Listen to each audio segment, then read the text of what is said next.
One by one, we are keeping the promises I made to American people during my campaign for president, whether it's cutting job-killing regulations, appointing and confirming a tremendous Supreme Court justice, putting in place tough new ethics rules, achieving a record reduction in illegal immigration on our southern border, or bringing jobs, plants, and factories back into the United States at numbers which no one until this point thought even possible.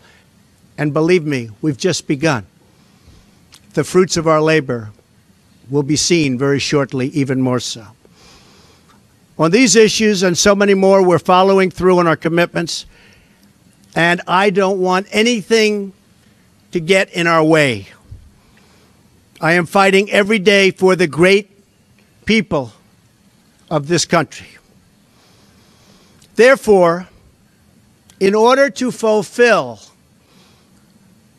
my solemn duty to protect America and its citizens, the United States will withdraw from the Paris Climate Accord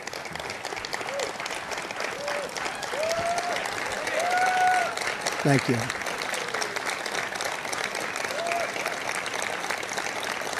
Thank you. But begin negotiations to re-enter either the Paris Accord or in really entirely new transaction on terms that are fair to the United States, its businesses, its workers, its people, its taxpayers. So we're getting out, but we will start to negotiate, and we will see if we can make a deal that's fair. And if we can, that's great. And if we can't, that's fine. As president, I can put no other consideration before the well-being of American citizens. The Paris Climate Accord is simply the latest example of Washington entering into an agreement that disadvantages the United States to the exclusive benefit of other countries, leaving American workers, who I love, and taxpayers to absorb the cost in terms of lost jobs, lower wages, shuttered factories, and vastly diminished economic production. Thus, as of today, the United States will cease all implementation of the non-binding Paris Accord and the draconian financial and economic burdens the agreement imposes on our country. This includes ending the implementation of the nationally determined contribution and, very importantly, the Green Climate Fund, which is costing the United States a vast fortune. Compliance with the terms of the Paris Accord and the onerous energy restrictions that is placed on the United States could cost America as much as 2.7 million lost jobs by 2025, according to the National Economic Research Associates. This includes 440,000 fewer manufacturing jobs, not what we need. Believe me, this is not what we need, including automobile jobs and the further decimation of vital American industries on which countless communities rely. They rely for so much, and we would be giving them so little. According to the same study, by 2040, compliance with the commitments put into place by the previous administration would cut production for the following sectors: paper, down 12%. Cement, down 23%. Iron and steel, down 38%. Coal, and I happen to love the coal miners, down 86%. Natural gas down 31%. The cost to the economy at this time would be close to $3 trillion in lost GDP and 6.5 million industrial jobs, while households would have $7,000 less income, and in many cases, much worse than that. Not only does this deal subject our citizens to harsh economic restrictions, it fails to live up to our environmental ideals. As someone who cares deeply about the environment, which I do, I cannot in good conscience support a deal that punishes the United States, which is what it does. The world's leader in environmental protection, while imposing no meaningful obligations on the world's leading polluters. For example, under the agreement, China will be able to increase these emissions by a staggering number of years, 13. They can do whatever they want for 13 years, not us. India makes its participation contingent on receiving billions and billions and billions of dollars in foreign aid from developed countries. There are many other examples, but the bottom line is that the Paris Accord is very unfair at the highest level to the United States. Further, while the current agreement effectively blocks the development of clean coal in America, which it does, and the mines are starting to open up. We're having a big opening in 2 weeks. Pennsylvania, Ohio, West Virginia, so many places. A big opening of a brand new mine. It's unheard of. For many, many years, that hasn't happened. They asked me if I'd go. I'm going to try. China will be allowed to build hundreds of additional coal plants. So we can't build the plants, but they can, according to this agreement. India will be allowed to double its coal production by 2020. Think of it.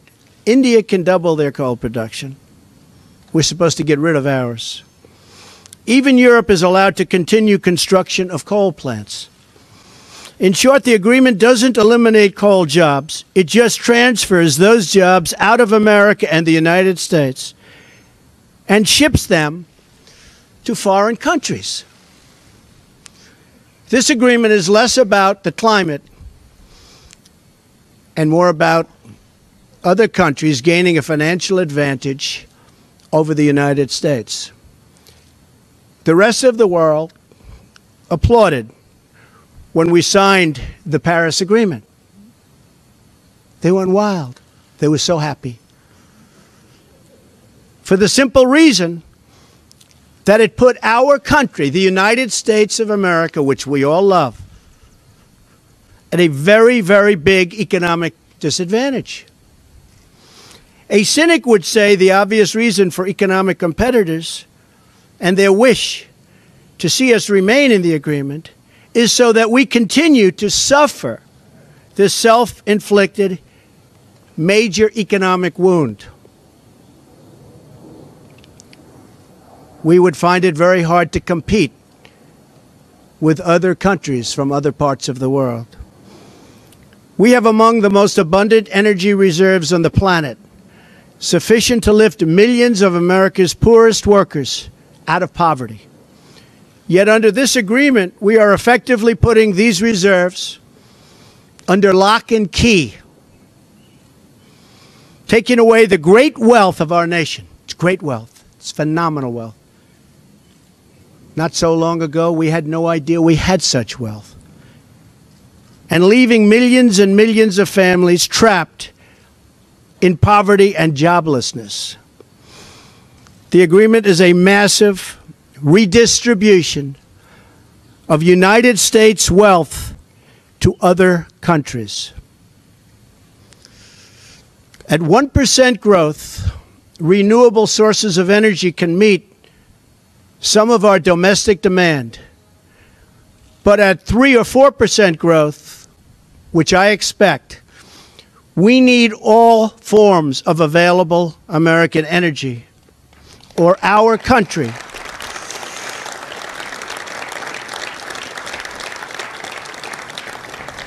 will be at grave risk of brownouts and blackouts. Our businesses will come to a halt in many cases, and the American family will suffer the consequences in the form of lost jobs and a very diminished quality of life. Even if the Paris Agreement were implemented in full, with total compliance from all nations, it is estimated it would only produce a 0.2 of 1 degree. Think of that. This much Celsius reduction in global temperature by the year 2100. Tiny, tiny amount. In fact, 14 days of carbon emissions from China alone would wipe out the gains from America, and this is an incredible statistic, would totally wipe out the gains from America's expected reductions in the year 2030, after we have had to spend billions and billions of dollars, lost jobs, closed factories, and suffered much higher energy costs for our businesses and for our homes. As the Wall Street Journal wrote this morning, the reality is that withdrawing is in America's economic interest and won't matter much to the climate. The United States under the Trump administration will continue to be the cleanest and most environmentally friendly country on earth. We'll be the cleanest. We're going to have the cleanest air. We're going to have the cleanest water. We will be environmentally friendly, but we're not going to put our businesses out of work. And we're not going to lose our jobs. We're going to grow. We're going to grow rapidly.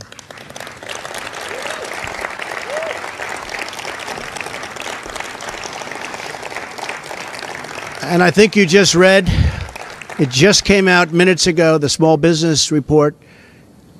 Small businesses, as of just now, are booming, hiring people, one of the best reports they've seen in many years. I'm willing to immediately work with Democratic leaders to either negotiate our way back into Paris under the terms that are fair to the United States and its workers, or to negotiate a new deal that protects our country and its taxpayers.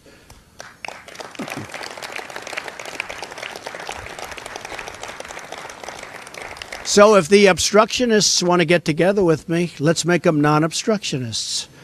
We will all sit down and we will get back into the deal and we'll make it good, and we won't be closing up our factories and we won't be losing our jobs, and we'll sit down with the Democrats and all of the people that represent either the Paris Accord or something that we can do that's much better than the Paris Accord.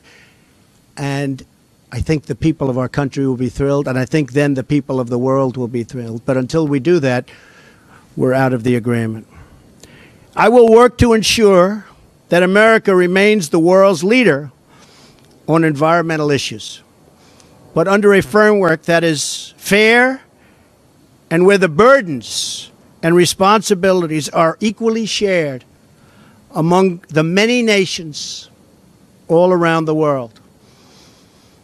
No responsible leader can put the workers and the people of their country at this debilitating and tremendous disadvantage.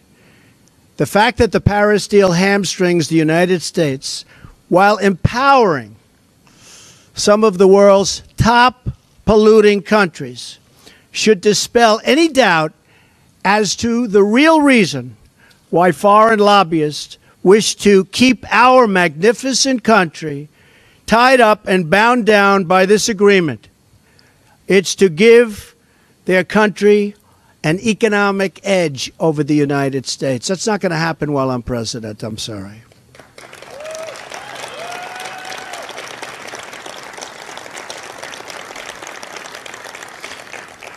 My job as president is to do everything within my power to give America a level playing field and to create the economic, regulatory, and tax structures that make America the most prosperous and productive country on earth, and with the highest standard of living and the highest standard of environmental protection.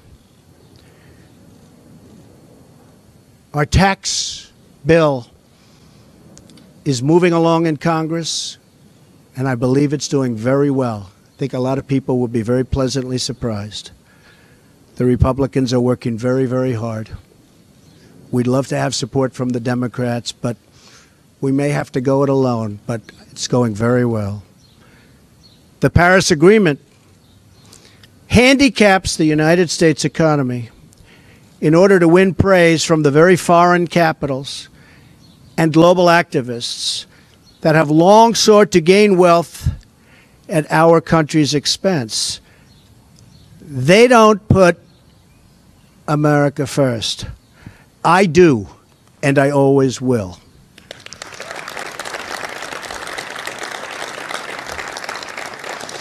The same nations asking us to stay in the agreement are the countries that have collectively cost America trillions of dollars through tough trade practices and, in many cases, lax contributions to our critical military alliance.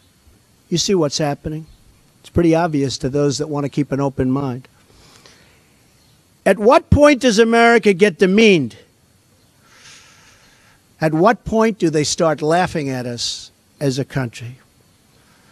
We want fair treatment for its citizens, and we want fair treatment for our taxpayers. We don't want other leaders and other countries laughing at us anymore, and they won't be. They won't be. I was elected to represent the citizens of Pittsburgh, not Paris.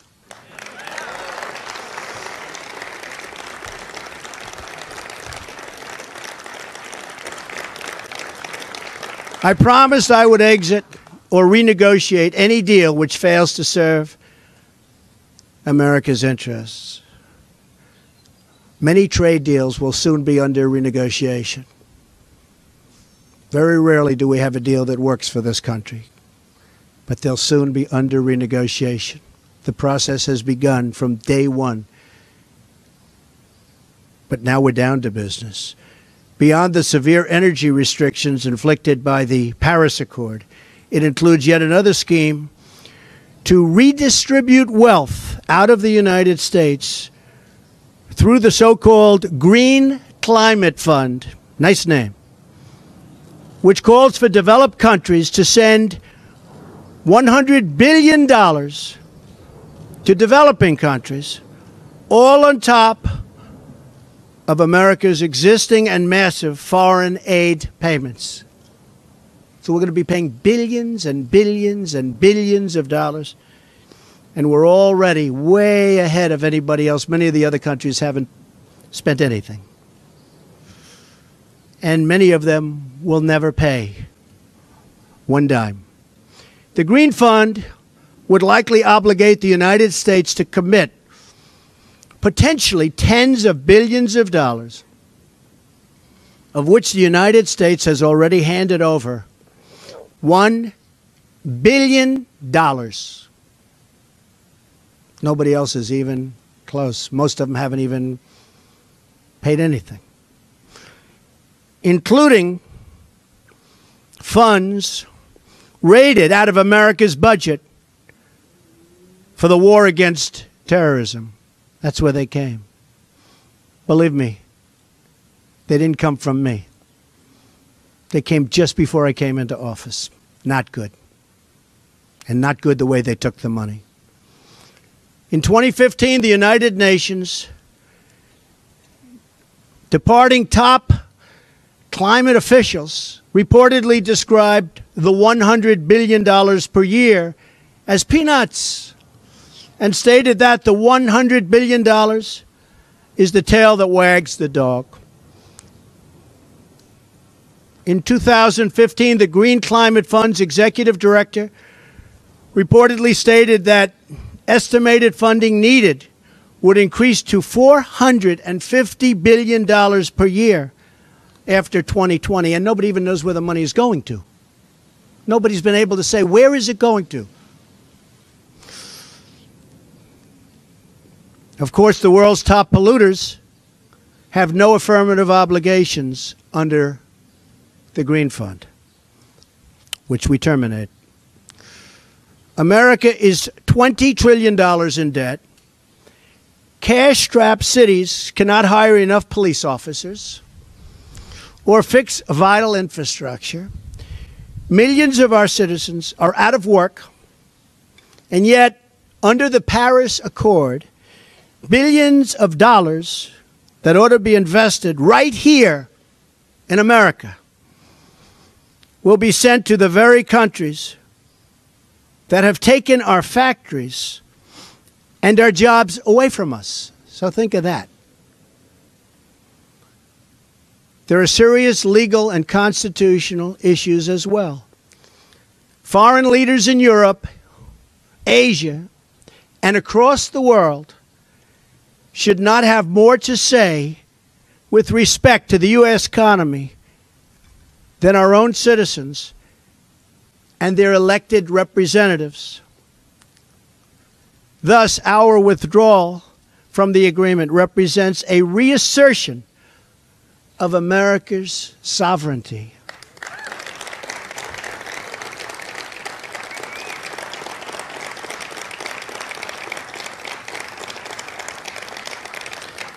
Our Constitution is unique among all nations of the world, and it is my highest obligation and greatest honor to protect it, and I will. Staying in the agreement could also pose serious obstacles for the United States as we begin the process of unlocking the restrictions on America's abundant energy reserves, which we have started very strongly. It would once have been unthinkable that an international agreement could prevent the United States from conducting its own domestic economic affairs. But this is the new reality we face if we do not leave the agreement or if we do not negotiate a far better deal. The risks grow as historically these agreements only tend to become more and more ambitious over time. In other words, the Paris framework is just a starting point, as bad as it is, not an end point. And exiting the agreement protects the United States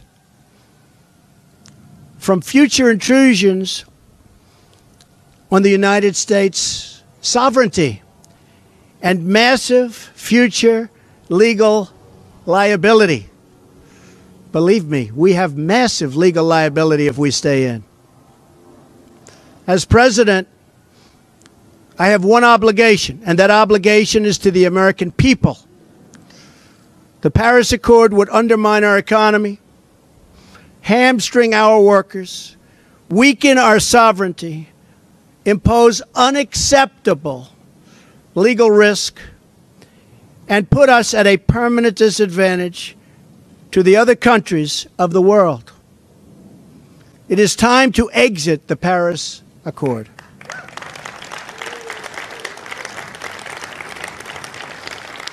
And time to pursue a new deal that protects the environment, our companies, our citizens, and our country. It is time to put Youngstown, Ohio, Detroit, Michigan, and Pittsburgh, Pennsylvania, along with many, many other locations within our great country, before Paris, France. It is time to make America great again. Thank you. We will make America great again.